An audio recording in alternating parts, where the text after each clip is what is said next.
Good morning everyone.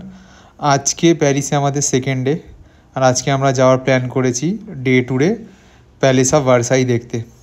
তো ওটা একটু প্যারিস থেকে আউটস্কার্টে, ওটা ঘুরে আসার পর আমরা একটা গার্ডেনে বাকি ইভিনিংটা স্পেন্ড করবো, যেটার নাম হলো চ্যাম্প দে মার্স। তো চলো আজকে দিনটা শুরু করা যাক। এরকম কোনো লোকাল দোকান খুঁজবে যেটা কেউ একজন বা দুজন চালাচ্ছে, সেখানে এসে খাওয়া ট্রাই করবে। টেস্টগুলো খুব ভালো হয়, বাকি জায়গার থেকে তো দাম অনেক ভালো ছিল। তার খেয়েও এই জিনিসটা আমরা খেলাম, আমি জানি না এটা কি বলে, লেখা আছে তো টোরসাডে। এত সুন্দর টেস্ট, মানে কি বলবো, ভেতরে হালকা চকলেট, হালকা কিছু ফ্রুটস বা বানানা টাইপের কিছু ছিল। অ্যাপেলটাও নিয়েছি, খাওয়া হয়নি, পেট ভরে গেছে। 2 ইউরোতে প্যারিসে মানে এই জিনিসটা এত বড় আমি এক্সপেক্ট করি না কোথাও। আর এটাও দিয়েছে, কোথায় গেল 2 ইউরোতে এই চকো চিপসওয়ালা এই ব্রেডটা, এটাও খুব ভালো খেতে ছিল। তো এখানে প্যারিসের পাবলিক ট্রান্সপোর্টের ব্যাপারে বলে রাখি, তো জোন হিসেবে এখানে ট্রাভেল পাস দেয়। তো যারা ফার্স্ট টাইম যায় তাদের জন্য একটু কনফিউজিং যে জোন 1, 2 নেবো, জোন 3 নেবো, আমি যেখানে ঘুরবো সেটা কোন জোনে আসবে। তো ওইসবের থেকে আমি বলবো, আমি যেটা নিয়েছিলাম একটা ন্যাভিগো বলে ট্রাভেল পাস দেয়, ওটা দিয়েছিল আমাকে 35 ইউরোতে পার পারসন। 7 দিনের জন্য যে কোনো জায়গায় যেতে পারবো, এয়ারপোর্ট, আউটস্কার্ট, মোটামুটি পুরোটা সেন্ট্রালটা কভার ছিল। তো আমি বলবো এই জোনের ঝামেলাতে না গিয়ে ডিরেক্ট ওই একটা 7 ডে ন্যাভিগো পাস 35 ইউরো নেবে, ওটা নিলে কিন্তু বেশ শান্তিতে সব ট্রান্সপোর্টে সব জায়গায় চড়তে পারবে। তো আমরা এখন ট্রেনে আছি, এটা যাচ্ছে ওই প্যালেস অফ ভার্সাইতে। আমাদের ট্রেন স্টেশন থেকে ডিরেক্ট ট্রেন আছে, তো ওটা ওই ভার্সাই স্টেশনের ওখানে নামাবে। সেখান থেকে হেঁটে তোমার 1.5 কিলোমিটার বা বাস নেওয়া যায়, যদি বাস পাই বাস নিয়ে নেবো, হেঁটে গেলে হেঁটে চলে যাবো। তো কালকে তো দেখলে এখন স্টোরেজ শটের জন্য ভিডিও সেরকম নেওয়া হচ্ছে না, তো একটু ছোটোখাটো আপডেটই দেবো। এগুলো সব 5-7 মিনিটেরই একটা করে আমি চেষ্টা করবো 5-7 মিনিটের মধ্যে সব কিছু সাল্টে দেওয়া। তো সকালবেলা উঠে স্নান টান করে, এখানে প্রচণ্ড ঠান্ডা, জ্যাকেট পরে আছে, আমি তো জ্যাকেটটা পরিনি, ব্যাগে নিয়েছি, প্রচণ্ড ঠান্ডা এখানে। তো সকালবেলা উঠে ব্রেকফাস্ট করে সামনে এতদিন পর অনেক, মানে প্যারিসে অ্যাটলিস্ট 3 দিন পর একটা ভালো জায়গা ব্রেকফাস্ট করলাম, খুব সুন্দর ব্রেডগুলো দিয়েছিল। তো এখানে যাবো মোটামুটি 11টা নাগাদ পৌঁছানোর হবে মনে হচ্ছে, এখন 10টা 15 বাজে। ওখানে গিয়ে টিকিট কেটে ঘুরে 2-3 ঘন্টা লাগবে এক্সপ্লোর করতে, কারণ প্যালেসটা অনেক বড়, গার্ডেন আছে, ফটো তুলবো কয়েকটা, দিয়ে 2-3টে নাগাদ মোটামুটি মনে হচ্ছে ফিরে যাবো। লাঞ্চ কোথায় করবো সেটা অন দ্য ফ্লাইটে ডিসাইড করবো, রাস্তাতে যে কোথায় লাঞ্চ করা ঠিক হবে। আর তারপর বিকেলবেলায় রুমে আসবো একবার, রুমে এসে, কারণ আবার রাত্রিরে বেরোবো না, মানে ইভিনিংয়ে বেরোবো, আবার রাত্রির করে ঢুকবো। তো রুমে এসে 1 ঘন্টা 2 ঘন্টা পর তারপর আবার বেরোবো, ওই পার্কটাতেই যাবো। কালকে পার্কটা ভালো করে রাউন্ড মারা হয় কি, এদের উচ্চারণ অনুযায়ী হচ্ছে, আমার উচ্চারণ অনুযায়ী চ্যাম্প এলিস হয়, ওদের উচ্চারণ অনুযায়ী কি চ্যাস এলিস কিছুটা বলে। তো ওই পার্কটাতেই যাবো, যেখান থেকে ওই কালকে ওই আর্ট ডে ট্রায়াম্পে গেলাম। ওই পার্কটাতে ঘুরে নাইটে কয়েকটা ফটো নেবো, রাত্রে ফটো সেরকম নেওয়া হয়নি, একদম স্পার্ক যখন করছিল সেই অবস্থাতে একটা ফটো নেওয়া হয়নি সেরকম। তো আরও কয়েকটা অ্যাঙ্গেল দিয়ে ফটো নেবো, মানে একটু বসে টাইম স্পেন্ড করবো, দিয়ে চলে আসবো। আর লুভরেটা ভাবছি কালকেই করবো, কালকে লুভরেটা বেশিক্ষণ খোলা থাকে, সকাল 9টা থেকে রাত্রি 9টা অবধি। তো লুভরেটা কালকে করবো, আর কয়েকটা জায়গায় যাবো। তো প্যারিসটা লাইটই আছে, ঠিক আছে চলো প্যালেসে গিয়ে তোমার সাথে কথা বলছি। ওকে, বাই।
এটা হচ্ছে প্যালেসের ভেতর কটা গার্ডেন আছে, বিরাট গার্ডেন একটা। ওই গার্ডেনের ভেতরই এখন যাচ্ছি, কয়েকটা স্পট আছে দেখার, জানি না কী আছে ওখানে, গিয়ে দেখতে পাবো। বলছে তো কিং কুইনরা ওর মধ্যে ঘুরে বেড়াতো, কিরাম ঘুরে বেড়াতো গেলেই বুঝে যাবে। কিন্তু এখনও অবধি যা দেখেছি গার্ডেনটা ব্যাপক, মানে বিশাল স্পেস। হ্যাঁ, তুমি হয়তো এন্ড অবধি দেখে শেষ করতে পারবে না, দূর আছে।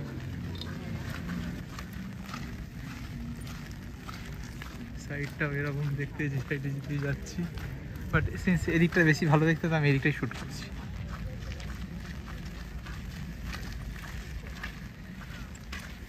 এখানে কয়েকটা জায়গা আছে, আমি জায়গাগুলোর প্রনাউন্সিয়েশনটা এখনো অবধি শিখিনি, দেখতে হবে। ওখানে গিয়ে আমি বলছি কোথায় আছে। তো পাস কাটার সময় শুধু মিউজিয়ামে পাসও নিতে পারো, মিউজিয়াম প্লাস সব কিছু নিতে পারো। দাম খুব বেশি মানে খুব বেশি ডিফারেন্স বলতে অল্পই ডিফারেন্স, বাট নিয়ে নেওয়া ভালো, একটু ওদিক দিয়ে ঘুরেও যেতে পারবে। লাস্ট এত বড় এখন গার্ডেনের কোথায় দেখেছি আমার মনে নেই। শুধু প্যালেস ঘুরতে চাইলে টিকিটের দাম হচ্ছে কত, 15 বা 17 ইউরো, আর প্যালেস প্লাস গার্ডেন নিলে হচ্ছে তোমার 28 ইউরো। আমরা বোধহয় প্যালেস প্লাস গার্ডেনটাই নিয়েছি। কি আছে দিকে, রেস্টুরেন্ট আছে, আর কিছু নেই।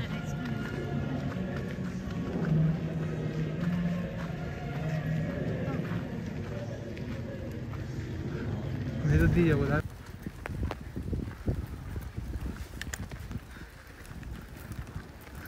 তো এই মোটামুটি গার্ডেনে অনেকটাই ঘোরা হয়ে গেল, একটা দুটো পয়েন্ট বাকি আছে।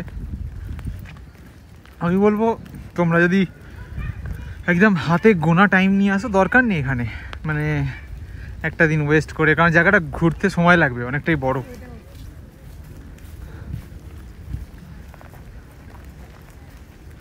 একটা এন্টায়ার ডে এটার পেছনে নষ্ট করে লাভ নেই, তার থেকে ভালো আইফেল টাওয়ারের আশেপাশেই থাকবে, ঘুরবে, ওখানেই ফটো তোলা, ওখানেই তারপর আর্ট ডে ট্রায়াম্প, আরও কয়েকটা জায়গা আছে যেখান থেকে টাওয়ারটাকে দেখা যায়। দেখে মানে ওটাই বেশি ভালো লাগছিলো। বাট এখানে একটা দিন গোটা দিন দেওয়ার মতো সময় থাকে তোমাদের, ভালো না থাকলে কিন্তু না দিলেও চলে। মানে এমন কিছু এমার্জেন্সি আমার তো মনে হলো না যে এটা একদম আসতেই হবে, না দেখলেই না। ওটা একটু বেশি হাইপ খাইয়ে রেখেছে এরা। ভেতরে আর্কিটেকচার, ভেতরে কয়েকটা পেন্টিং আছে, কয়েকটা ভালো কয়েকটা স্পট আছে, কয়েকটা জায়গা আছে যেটা দেখতে ভালো, হ্যাঁ, কিন্তু তার জন্য একটা এন্টায়ার ডে ওয়ার্থ ইট নয়। আমি বলবো ওখানেই থাকো। আমাদের কাছে সময় ছিল, মানে সময় এখনও ইনফ্যাক্ট অনেকটাই আছে, তো আমরা ভাবলাম যে চলে আসি, কিন্তু না হলে আসার মতো নয়। কোথায় কফি আছে? এটা অ্যাঞ্জেলিনা, এটা একটা রেস্টুরেন্ট বাবু, এটা কফি নিয়ে নয়। কফি ওই রাস্তায় যেটা তুই দেখেছিস ওখানেই খেতে হবে, ওটা একটু সস্তা হবে। বাকিগুলো হ্যাঁ, প্যারিসে আমরা যা ঘুরলাম প্যারিসের দাম ভালোই আছে, মানে সবথেকে সস্তা আমাদের রোম লেগেছে। রোম, ভেনিস সস্তা, মিলানো মোটামুটি ঠিকঠাক, একটু বেশি বাকিগুলোর থেকে, বাট ঠিকঠাক। কিন্তু প্যারিসটা বেশ এক্সপেন্সিভ, মানে ঠিকঠাক জায়গা খুঁজতে হবে তোমাকে। এটা কি? না না, এইটা পেছনেরটা, তারা ম্যাপটা দেখি। জায়গাটা ভীষণ বড়, শ্যুট করার মতো অনেক কিছুই ছিল, বাট আমার কাছে ফোনে মেমোরি ছিল না, সেই জন্য আমি যতটুকু পেরেছি করেছি। তারপর ফিরে গেছিলাম গার্ডেনটা একটু ঘুরে।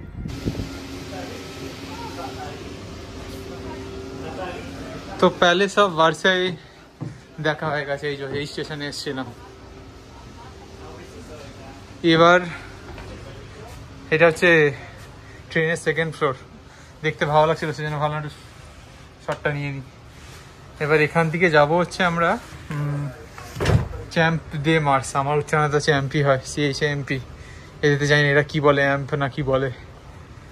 তো এই ট্রেনে করে যাব, দিয়ে ওখানে বসে ওকে দেখাবো কোনো মার্কেট ফার্কেট আছে কিনা, কিছু কেনাকাটি করার আছে বলছে মেয়েটা, 5 দিন ধরে বলে যাচ্ছে এই কিনবো সেই কিনবো এই কিনবো।